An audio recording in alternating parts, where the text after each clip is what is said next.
నిలిచిపో. నువ్వు నా దగ్గర రాసి మంచి మార్గంలో చెప్తానా? కాదే, నేను నీ ప్లేస్ ఉంటే నువ్వు ఇట్లనే మాట్లాడతావానే? మాట్లాడదా? నేనైతే నీకు పట్టించుకునేదాన్ని కాదు. కానీ నేను నిన్ను పట్టించుకుంటావే. రామ్మాయి, అందరం నచ్చిపోయడమేనే, కానీ నువ్వు నేను కొంచెం ముందుగా నచ్చిపోతావు అంతేనే. అర్థమవుతుందానే? నాకేం చేసింది రాజు? నా దగ్గర బతుకుతాను. నీకేం చూస్తే నాకు ఏం చూస్తుంటేనే.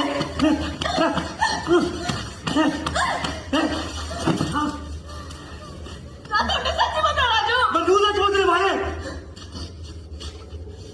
నా పానం కదా, నీ పానం ఎక్కువే నాకు. అయినా మా అమ్మే నా కాడికి రాలేదు.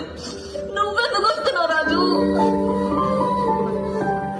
ఎందుకు నన్ను ప్రేమించిన రాజు? అసలు నాకు ఎందుకు 100 పాట బ్యాండ్ కొట్టినావు?